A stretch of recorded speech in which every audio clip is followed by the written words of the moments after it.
Welcome to another episode of Home Sweet Home. My name is Rod McCall. And I'm Scott Nichols.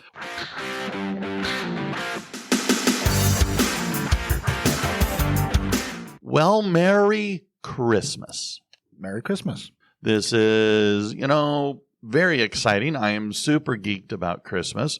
I enjoy the food. I enjoy watching the little kids open presents. I enjoy just relaxing, resting, visiting. I enjoy the Christmas movies, the Christmas cookies, the Christmas food. I just like it. I mean, especially food. Yeah. You don't get... I try to lose weight, but like the Christmas season is...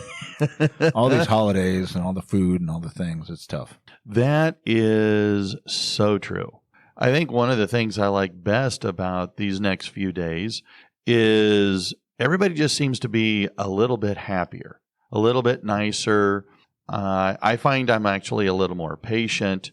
So maybe it's just because you're not hanging around as many of the normal people the people that you normally hang around. Not normal people, but the people you normally hang around. No. Well, true. Very true. We're on our Christmas holiday from school, so that's always nice. Sleeping late is always nice. Yeah. Then, of course, there's always that fun debate of, is Die Hard, is Lethal Weapon a Christmas movie or not? Why did you put those two together? Die Hard is Lethal Weapon, no. Well, okay. I mean, one of the first scenes that we see Mel Gibson is him buying a Christmas tree, and they're singing Christmas carols. I mean, the very beginning intro song is a Christmas song. You have Christmas decorations everywhere. In fact, there's a sign that says, to the bad guys, Merry Christmas. The good guys. I mean, how could it not be Christmas? Yeah, I'm just, I just don't think those movies are on the same plane. Okay, fair just enough. Not my kind of thing, but gotcha. No worries. Definitely Die Hard. Although I know there's many people who will disagree, but they're wrong. All right, fair enough. Well, so fortunately, it's our podcast, so we can say if you whatever disagree, we want. Right? Then you're wrong. That's cool. Well, we're trying something new this year with our family. We are going to do, as I think I might have mentioned before, so many of the nieces, nephews, the kids, they're just getting a lot older. And so the idea of everybody getting gifts and all of that was getting A, super expensive, and B, kind of a little, I don't know, I don't want to say unnecessary. Sure. But it was just taking on a different vibe. And so we decided, we're going to do a Secret Santa. And so everybody gets, pulls a name. And then we're also doing a white elephant gift. So when the whole family gets together Christmas morning after breakfast, we're going to do the Secret Santa gift. And then we're going to do the white elephant game. And you're going to be allowed to steal. Oh, that is a key and fundamental part. Mm. So I'm super excited to see how that goes. It has potential. A few years ago for Easter, since all the kids had gotten so much older, the traditional Easter egg hunt kind of became, I don't want to say silly, but, everybody had outgrown it. So we did a scavenger hunt instead. And so we put Easter eggs all over the house and all over the yard with clues. And if you could find the clue or find the egg, then you got a cash prize. Okay. And so that worked out real well. And so we're hoping that maybe this change will also be beneficial for the kids as well as for the adults. So we're trying to set a new tradition. Well, there you go. I'm sure that it'll work out. I mean, everybody's probably done White Elephant before somewhere else. And if not, it'll be something new that they can experience so that when they do get the chance, then yeah. So I don't know. We'll see. Again, I'm super excited to see how that Should be fun. goes. Just make sure you're the one that gets to select a gift first so that you get to be the last one and you can take anybody's. Yeah. That, of course, that or being last. Well, but no, because last, if it's been stolen so many times, then it's off limits. Yeah, every time I've played it, the first person, because they don't have a chance, Yeah. they get to have the last pick. Okay. Gotcha. So once everything's open, they get to choose whatever they want. Oh, okay. Okay. It's been a long time since we've done one, so my memory recall is a little old, but one of my dearest friends growing up, that's what their family did. I feel like you can make whatever rules you want. Oh, that's and true. even change them in the middle of the game. Whatever. Well, maybe. That's probably more of a dirty Santa thing, but okay. I'm not a big fan of changing the rules once you've begun. Usually because I'm on the losing end of that. So, well, you're a rule following guy too. So, kinda, yeah. I don't know. So I was wondering, maybe this would be a fun time to kind of go back in time and explore some of our fun Christmas memories. Sure. Do you have any fun Christmas memories? I mean, growing up, I was growing up in New Hampshire. We had back in the days when you actually had snow, typically. Yeah. A big thing up there was blizzard of 78. Okay. We're really snowed in. I mean, there was several feet of snow. And I remember as a kid, the driveway being cleared out of snow and having to use a loader to, push it up. Oh my! At the back of the driveway. And so, my brother and I would dig tunnels. Ooh, yeah. Through that, we had tunnels underneath the large amounts of snow in the yard that had been iced over on top, so you could actually dig tunnels underneath it. And, it's super dangerous. I'm not recommending that anybody do that. There was actually blizzard of 78. There was actually some kids in a kid in Massachusetts that was died inside of a snowbank like that. Oh wow! I didn't know about that then, but I learned about it later. But just some fun times. I mean, I remember getting cross country skis. Oh wow! Going out and doing some skiing. Really getting outside with some of the toys. I mean, obviously we had Legos and Matchbox cars and all those kinds of things, and those were fun. But getting outside, especially in the holidays, when you have a lot of yelling going on, right? And I'm not saying that my family was bad or anything. I think it's just indicative of lots of people getting together in a house, that aren't always together. True. And you get disagreements and things get loud. And so as kids, we were just like, let's go outside, right? We can get away from it. We can go have fun outside. And so, we got some outside toys, and that was nice in the snow. And there was some fun times with the large amounts of snow we used to have. Nowadays, New Hampshire doesn't get any snow pretty much before February.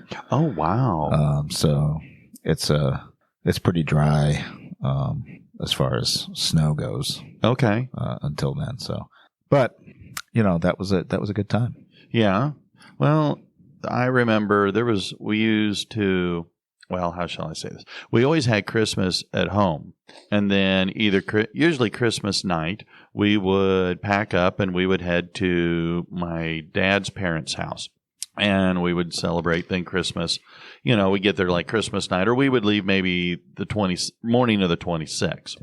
Right. And we would celebrate then with my grandparents and my dad's sister and her family, which my cousins were a lot of fun. And my uncle worked for John Deere when I was little, and so they had snowmobiles.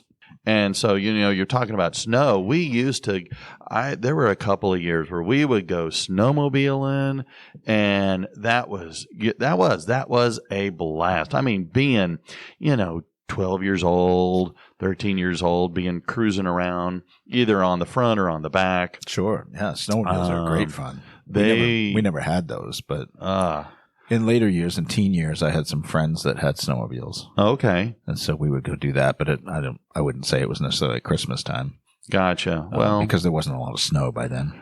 I only remember doing that a couple of times, because you're right. By the time we get into, I want to say probably by the mid 80s, 84, 85, there wasn't snow. Right. Not at Christmas. Sometimes when there was a little snow, they were broken.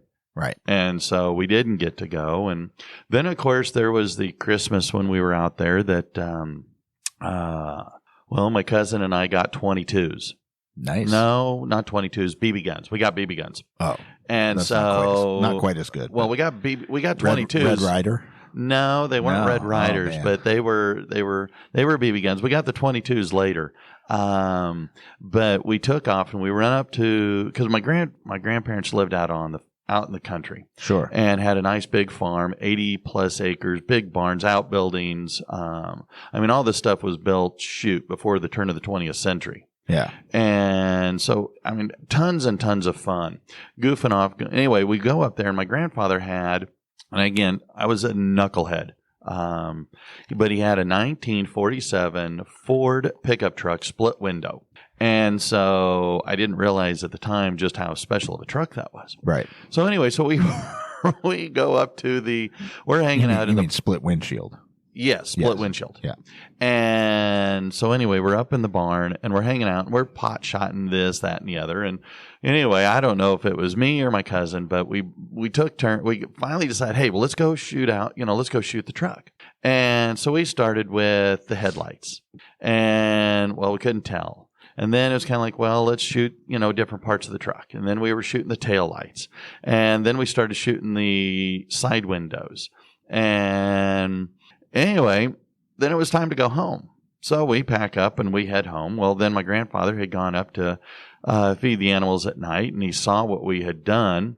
And I just had to say that I was glad that we were several hours away, because my cousin got the wrath of my grandfather, and all I got was the phone version. I mean, that's you're destroying an antique pickup. truck. I mean, Oh yeah, I mean it was a classic. That's an awesome vehicle. Oh yeah, but we were dumb kids at we were 12, 13 years old, dumber than dog poo. And I mean, if it had been a Chevy, it wouldn't have mattered. But a Ford, come on, man. So anyway, that was a that was a crazy Christmas. And then a few years later, we were riding around on three-wheelers. And three-wheelers. Yes. They were the short time that those were around. Yeah, well, they aren't around very much anymore because they were dangerous and hazardous. Yeah, well, they flip over pretty easy. Well, and so yeah, people were getting hurt. Well, my cousin and I, we were cruising around, and my brother-in-law, and we were chasing each other out in the pasture with these three-wheelers. And of course, you're out in the pasture and it's very bumpy, and three-wheelers are not meant to be ridden double. No. But yet my brother-in-law and I were, because, I was a skinny kid. And so we thought, okay, no problem. So I'm sitting on the back and we're chasing around out in the pasture. And lo and behold, if we hit a particularly big dip and my foot falls off the footrest, falls under the big tire in the back, and it snaps my leg in two. Nice. And I thought we were talking about good memories of Christmas here. No, okay, sorry. That was this you call a good Christmas? Well, it was the day after Christmas, and we were, we had to go to the emergency room, and I will say that the doctor saved my life, because my mother, when they come into the hospital, she was ready to kill me because I had just broken my leg, right. The other leg, riding the same dang three-wheeler at my grandparents' yeah. just a few months before. So anyway, I think the best times I've had at Christmas have been more, I had lots of fun, like with my brother and stuff, and because we were only 3 years apart. So, lots of fun growing up around Christmas time. But then, when I had kids, once I was married and I had kids, and the kids it's fun in the first year, right? Like when your child is, my daughter was 6 months old. So it was not very exciting, right? For a 6-month-old to be opening presents, because you have to make them do it. Mm-hmm. And they don't really know what's going on. Mm-hmm. Right. But then they get a toy. That's cool. But the second year, right? Like when they're between 1 and 2, that's a lot of fun. Right. Mm-hmm. They really like it. They try to get, they start ripping the presents open themselves. Mm-hmm. It just, to me, that was the best time. I really enjoyed just sitting back and watching the kids open their gifts. That's the greatest thing for me, even today, right? To watch my grandson open gifts, to watch my kids open the gifts. They always get stuff for us, but the greater joy that I have is seeing them opening those presents, I think, and that's a lot of fun for me.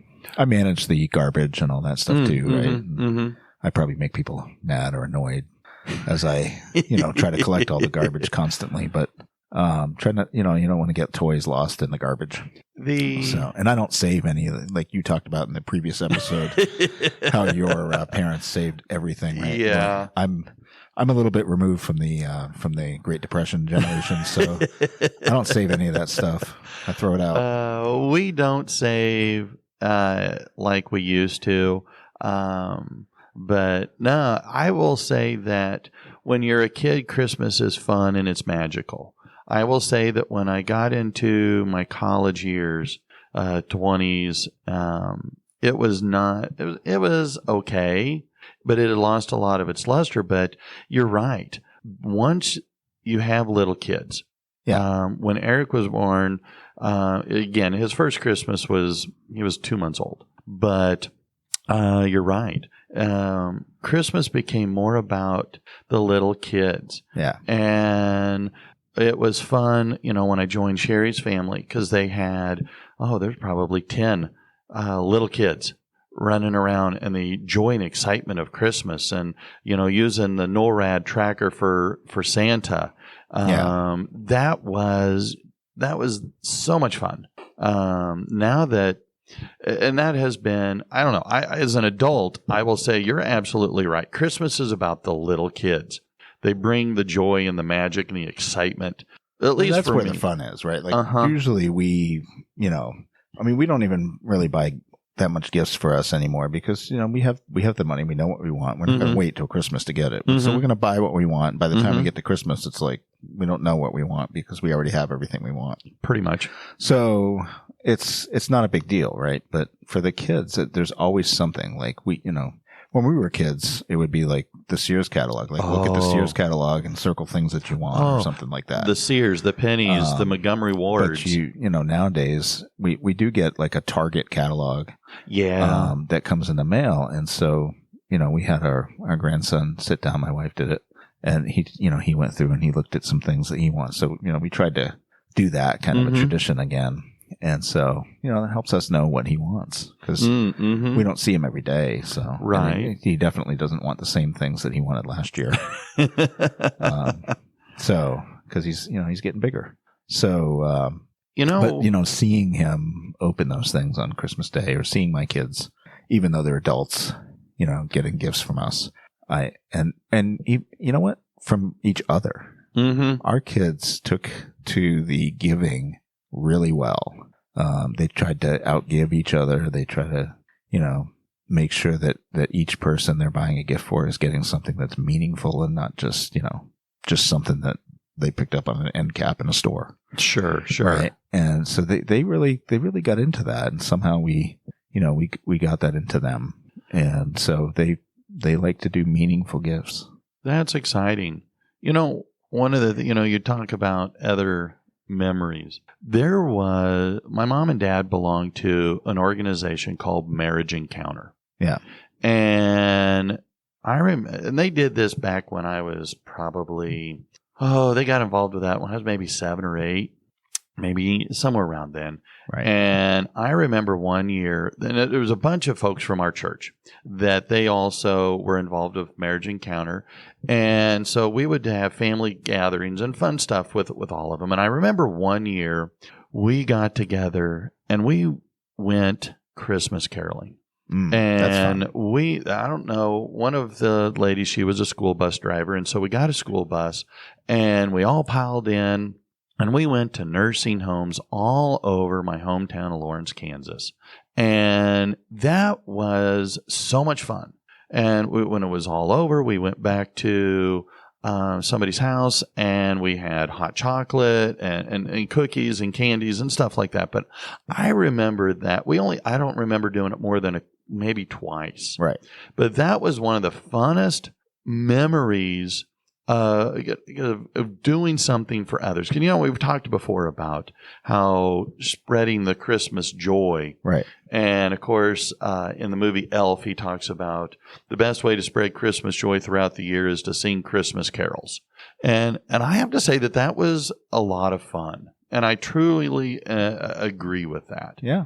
I don't know that I haven't been involved really with other organizations really since to be able to go do that. But I think that would be a lot of fun to get together, you know, a group of folks and get some printed out Christmas carols and go do stuff like that. Yeah, I think that is fun. And yeah, or if it's not that, like just volunteering, right? Yeah. I mean, nursing homes especially, right? Those kind of places need people to come in because some of those people don't have family nearby. Yeah. And it's important for them to, you know, have somebody who cares. True. Show up.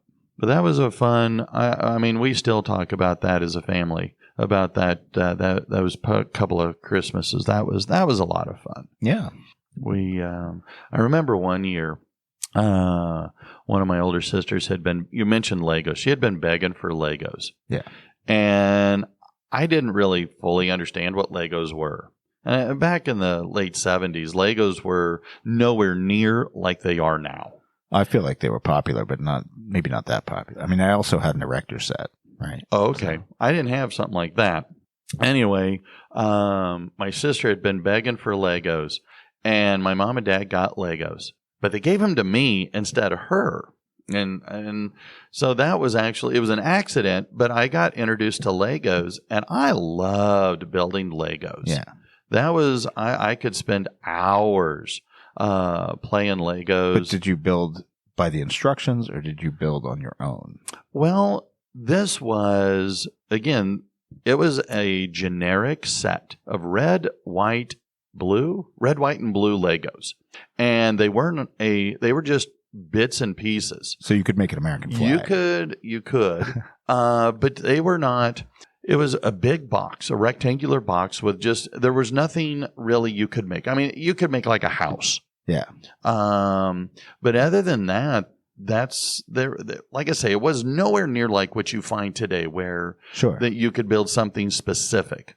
But it was fun and it pushed the imagination.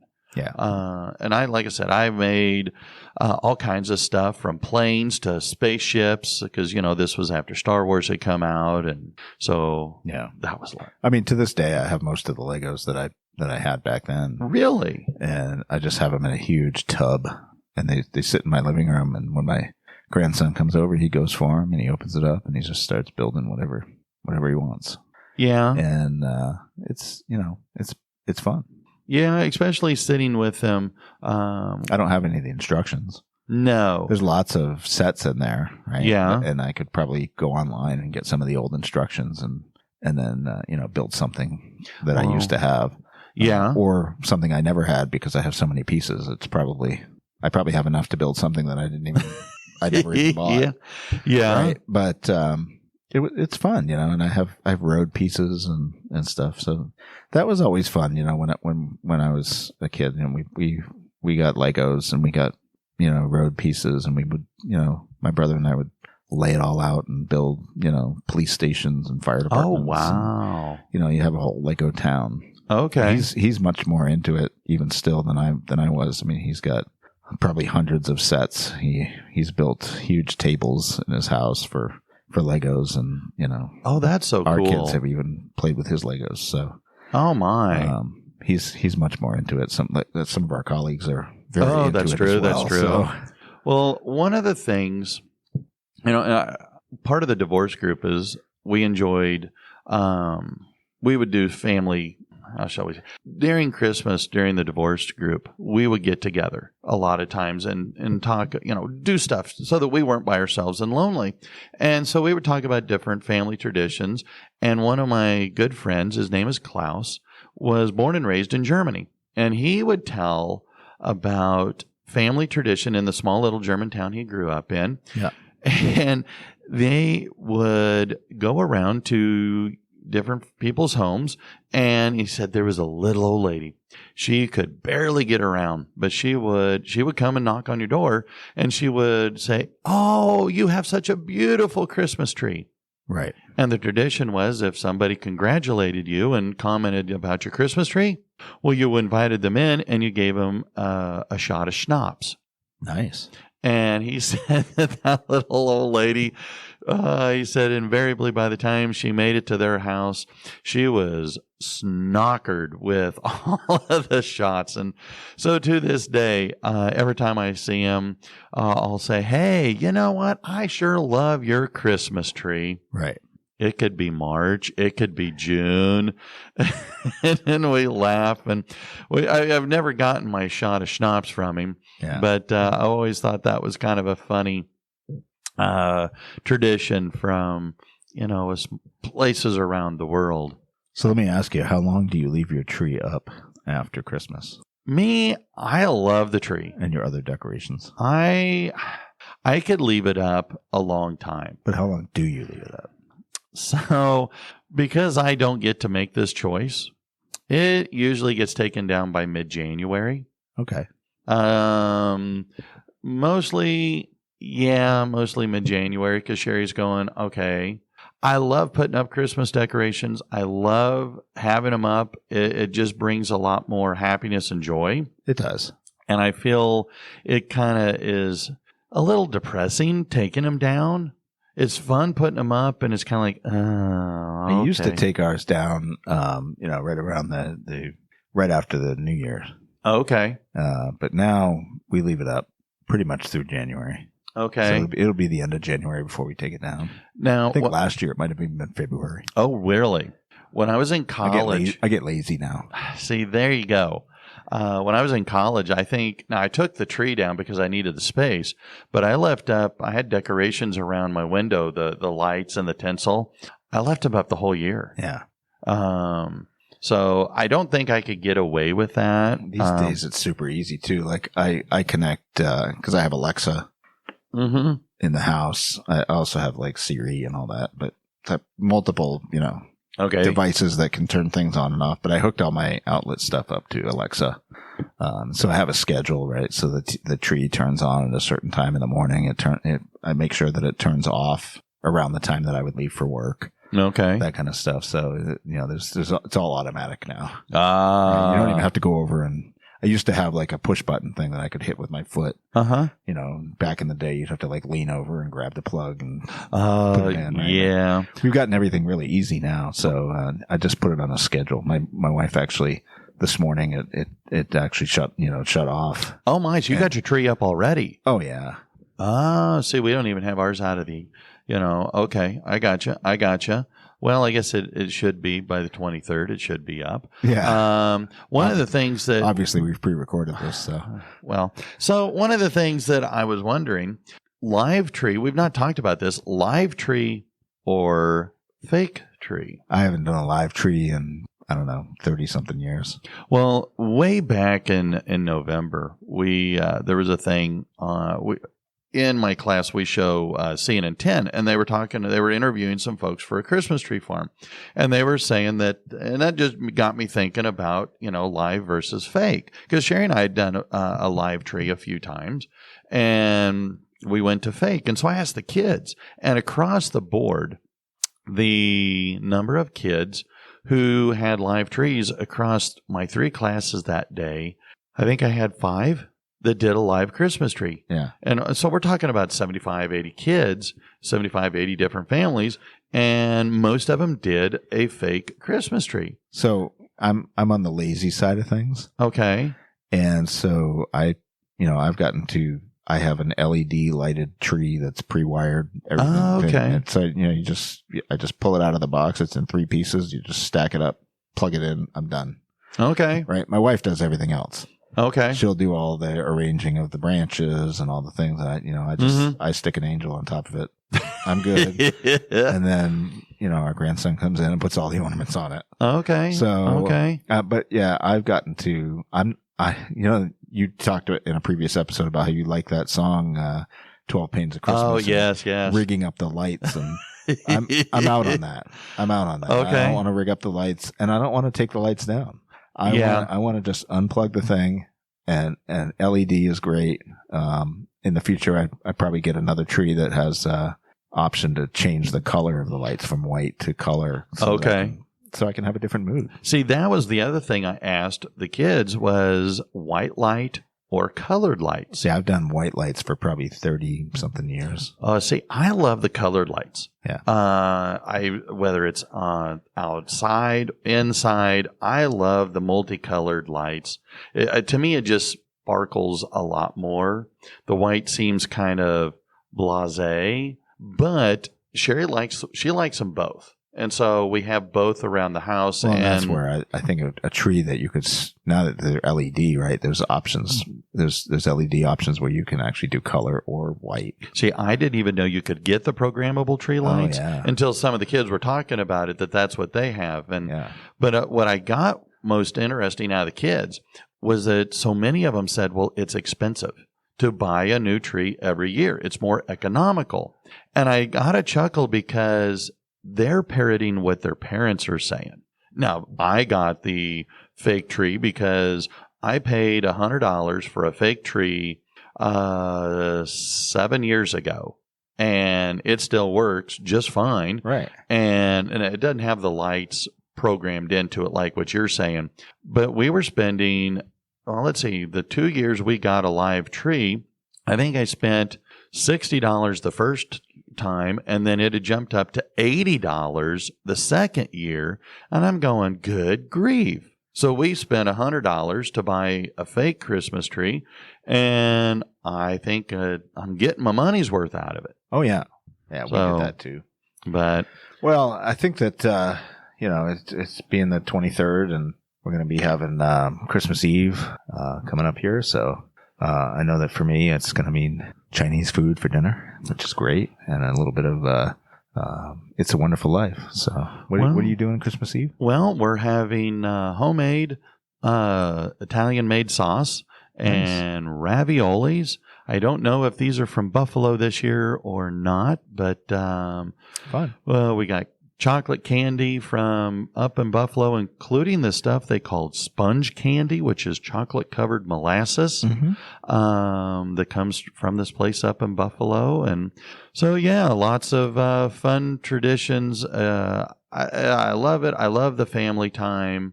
And you're right. It's about the giving more than it is the receiving. And so... Well, next week we'll be back with, talking about New Year's. And but until then, Merry Christmas. Merry Christmas to you and to everyone else. And God bless you. We'll see you next time. I'm Rod. I'm Scott.